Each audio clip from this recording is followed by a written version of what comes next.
नमस्कार, स्वागत है आप सभी का इंडिया न्यूज के खास प्रोग्राम फैमिली गुरु में। मैं हूं स्पिरिचुअल गुरु सुनैना और आज हम बात करेंगे रंगों की, यानी कि होली की, जो कि 8 मार्च को है। रंगों और प्यार का सबसे खास त्योहार होली को आने में अब कुछ ही दिन रह गए हैं। होली को रंगों, खुशियों और हर्ष उल्लास का त्योहार कहा जाता है। हिंदू धर्म में होली के त्योहार को बड़ी धूमधाम से मनाया जाता है। पंचांग के मुताबिक फाल्गुन पूर्णिमा को प्रदोष काल में होलिका दहन होता है और उसके अगले दिन यानी चैत्र कृष्ण प्रतिपदा को होली खेली जाती है। इस साल रंगों वाली होली 8 मार्च 2023 को मनाई जाएगी। वहीं 7 मार्च को होलिका दहन का पर्व मनाया जाएगा। इस दिन को बुराई पर अच्छाई के जीत के रूप में मनाया जाता है। होली उन त्योहारों में से एक है जो सभी धार्मिक भेदभाव को भूलकर खेला जाता है। यह त्योहार भाईचारे और समानता के संदेश को बढ़ावा देता है।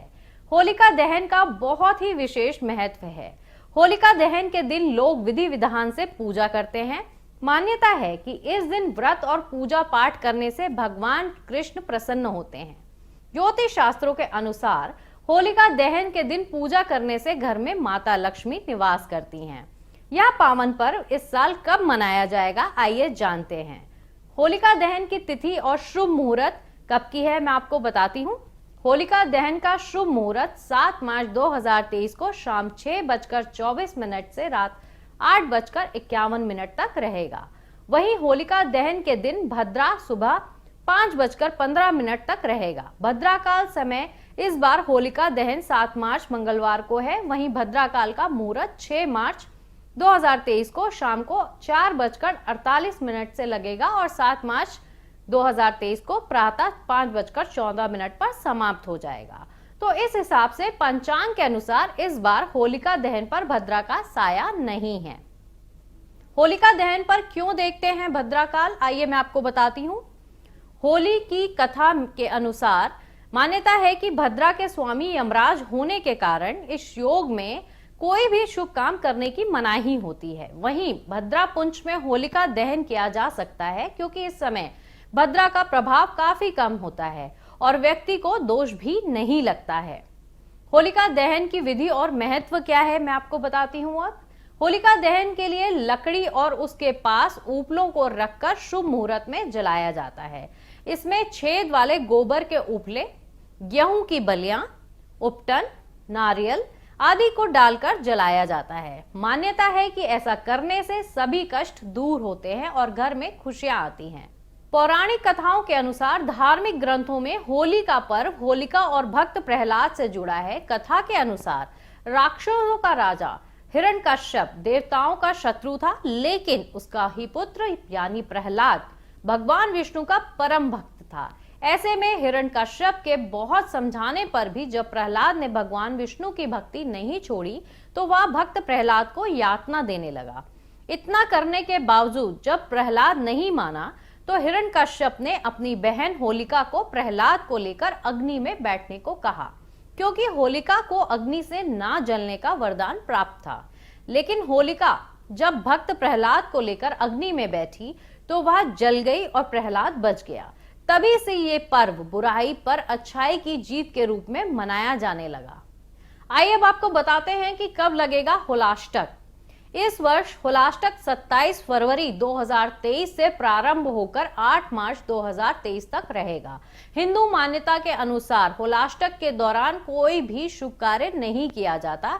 इसके पीछे कई सारी कहानियां हैं। होलिका और प्रहलाद के अलावा होलाष्टक से जुड़ी एक और कथा है।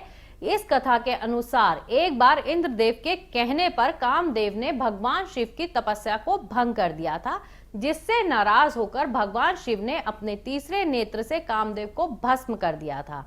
धार्मिक मान्यता के अनुसार भगवान शिव ने जिस दिन कामदेव को भस्म किया था वो फाल्गुन मास की अष्टमी तिथि थी। इसके बाद कामदेव की पत्नी रति ने उसी दिन से लगातार 8 दिन तक कठिन तप किया और भोलेनाथ को प्रसन्न करके अपने पति कामदेव को दोबारा जीवित करने का वर प्राप्त किया। तभी से इन 8 दिनों को होलाष्टक के रूप में मनाया जाता है। ये तो मैंने आपको बताया शुभ मुहूर्त और तिथि और कब होलाष्टक लगेगा, कब भद्रा का टाइम होगा। अब हम आपको बताते हैं कि होली में क्या सावधानियां रखनी है आपने। होली रंगों का त्योहार है, पर सावधानी से मनाया जाना भी बहुत जरूरी है। आजकल रंग में मिलावट होने के कारण कई नुकसान का सामना करना पड़ता है, इसलिए गुलाल से होली मनाना ही सही होता है। साथ ही भांग में भी अन्य नशीले पदार्थों का मिलना आम बात है, इसलिए इस तरह की चीजों से बचना बहुत जरूरी है। गलत रंग के उपयोग से आंखों की बीमारी होने का खतरा भी बढ़ सकता है, इसलिए रसायन मिश्रित वाले रंगों के प्रयोग से आप बचें। घर से बाहर बनी कोई भी वस्तु खाने से पहले सोचें, मिलावट का खतरा त्योहार में और अधिक बढ़ जाता है। सावधानी से एक दूसरे को रंग लगाएं, अगर कोई ना चाहे तो जबरदस्ती ना करें। होली जैसे त्योहार पर लड़ाई झगड़ा भी बढ़ता है, इसलिए उस चीज को अवॉइड करें। होली से पहले कुछ बातों का ध्यान रखना बेहद ज्यादा जरूरी है।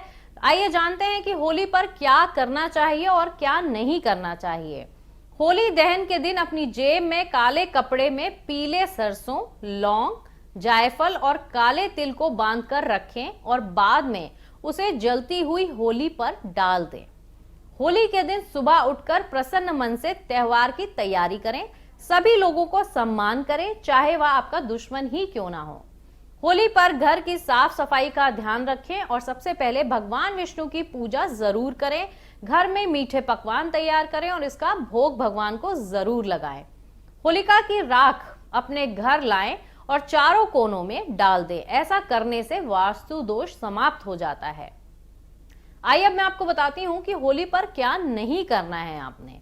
होली के दिन सफेद चीजों से दूर रहें, अपने सिर को ढक कर रखें।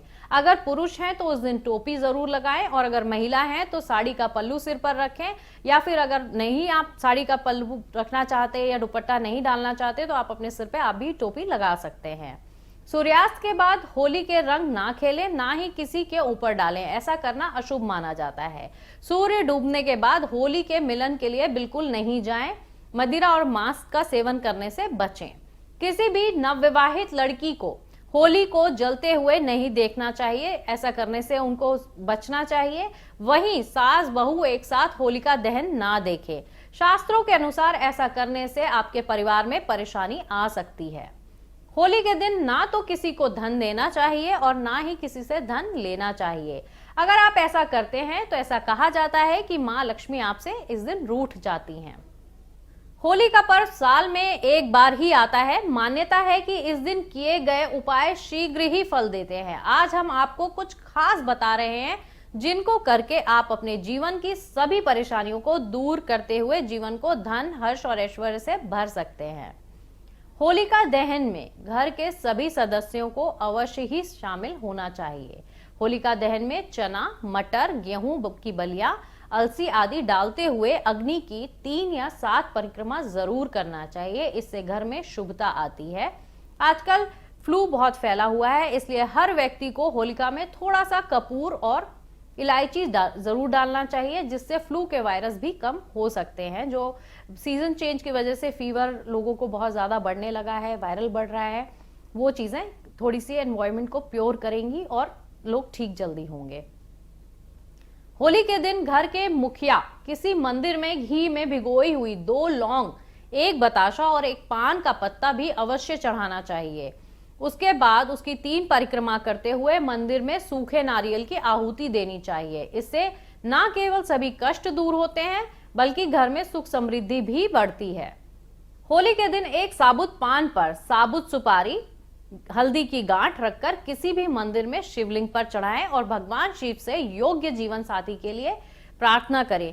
फिर प्रणाम करके वापस आ जाएं, पीछे मुड़कर बिल्कुल भी ना देखें। यह प्रयोग आपने लगातार होली के बाद 7 दिन तक करना है। इससे अति शीघ्र आपका विवाह होने की संभावना बढ़ जाती है।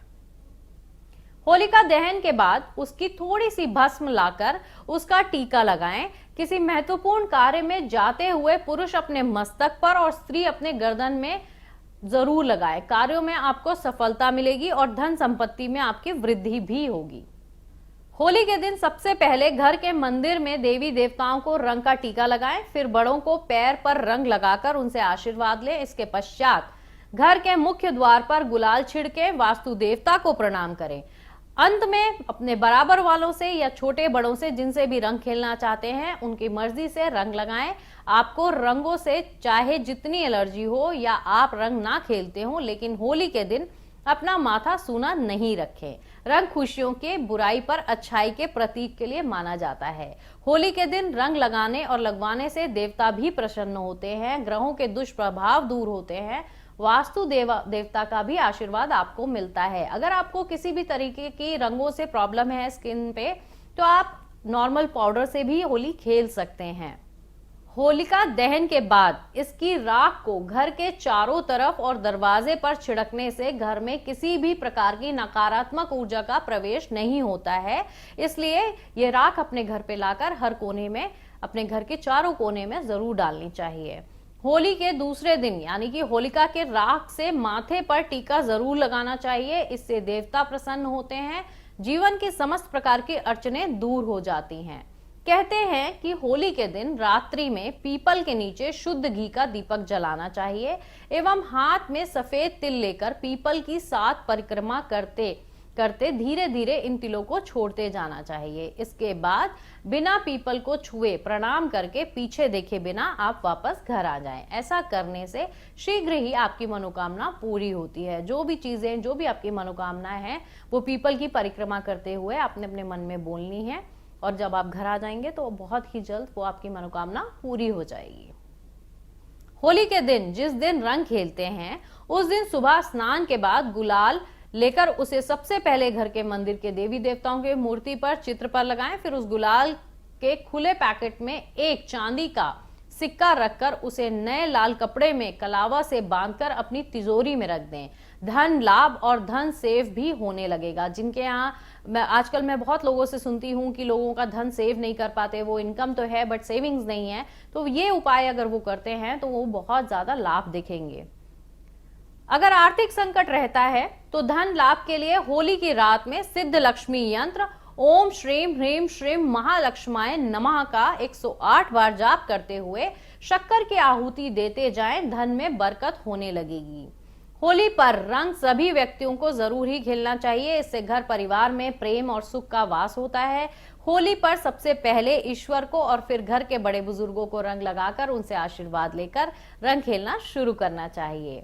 होली में आपस में बैर भाव मिटाकर खुद पहल करके दुश्मनों से भी रंग खेलकर सभी से साफ मन से गले मिलना चाहिए। मान्यता है कि इस दिन पहल करके शत्रुता भुलाने से वर्ष भर आपके शत्रु आपसे पराजित होते रहेंगे। होली पर अपने घर में आने वाले सभी मेहमानों को कुछ न कुछ अवश्य ही खिलाकर वापस भेजना चाहिए। इससे भाग्य प्रबल होता है एवं घर में स्थायी लक्ष्मी का वास होता है। इसीलिए होली के दिन जो भी आपके घर में मेहमान आए उन्हें मीठा जरूर खिलाइए, उन्हें अच्छे से उनकी आवभगत करिए। वैसे भी हमारे देश में कहा गया है कि मेहमान भगवान समान होते हैं, तो आप विष्णु जी समझकर सबको मिठाई खिलाइए और अपनी होली बहुत खुशियों के साथ मनाइए। इंडिया न्यूज और फैमिली गुरु की तरफ से आप सभी को होली की बहुत बहुत शुभकामनाएं। नमस्कार।